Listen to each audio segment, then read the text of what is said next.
लोकसभा चुनाव को लेकर जोरों पर है, जो 3 राज्यों की जीत के बाद और ज्यादा कॉन्फिडेंस में नजर आ रही है।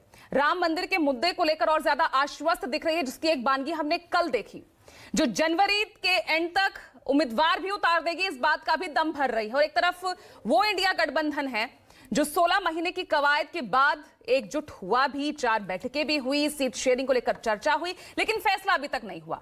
फैसला क्या होना था, अब तो आर पार खींचतान नजर आ रही है। ऐसे में आप किस तरह से इस सियासी समीकरण को देख रहे हैं, राजीव?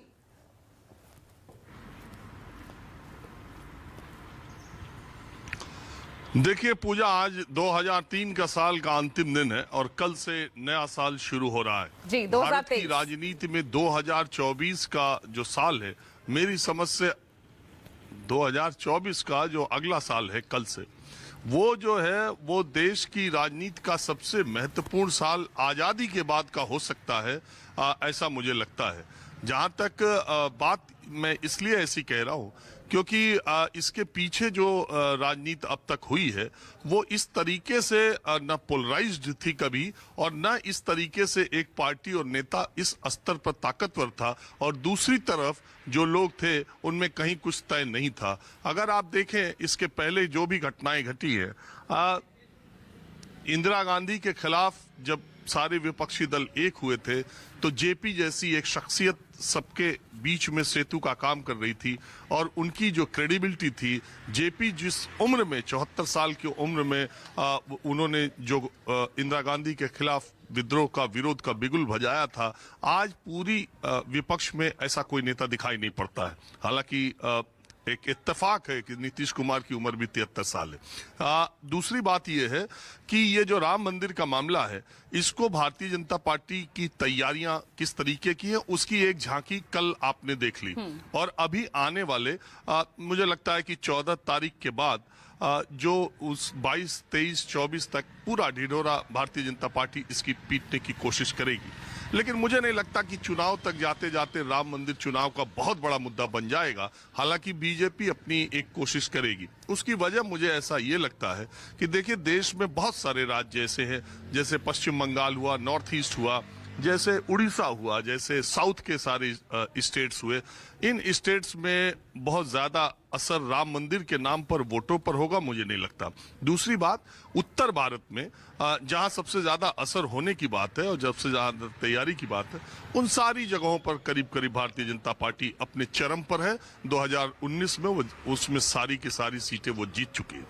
अब सवाल बीजेपी का नहीं है, सवाल एनडीए का नहीं है, सवाल विपक्षी दलों के अस्तित्व पर, विपक्षी दलों के असर पर 2024 का कितना, 2024 के चुनाव का क्या प्रभाव पड़ेगा, ये देखने वाली बात है। अभी आप उत्तर प्रदेश की बात कर रही हैं।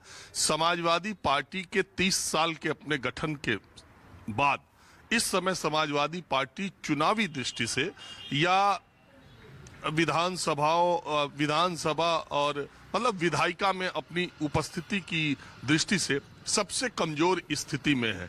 आज तक ऐसा नहीं हुआ कि समाजवादी पार्टी के 3 सांसद रहे हों किसी भी संसद में। मुलायम सिंह के नेतृत्व में 34 सांसद पहुंच चुके हैं। 20-21 सांसद, 34 सांसद, जितने चुनाव पीछे हुए हैं, आज 3 सांसद हैं।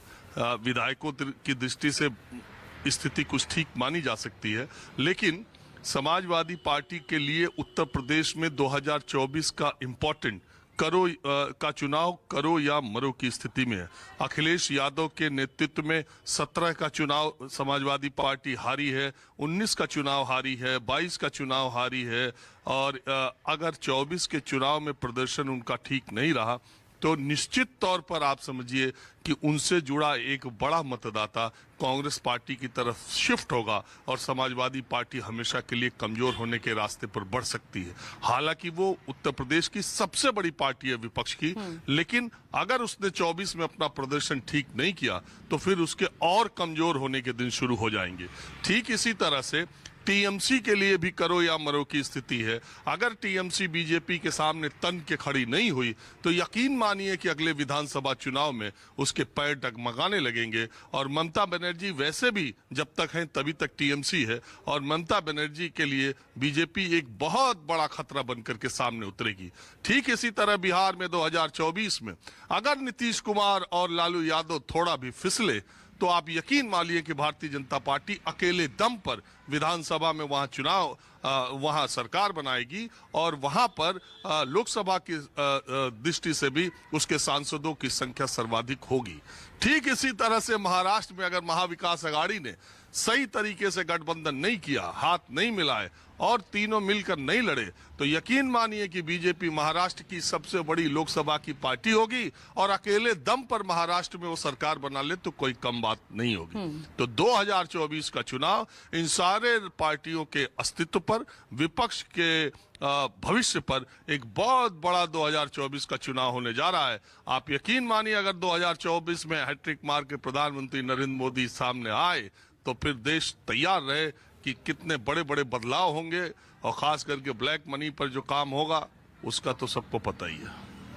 बिल्कुल, बहुत अच्छे से आपने इस तस्वीर को पेश किया है राजीव। तो आपके इसी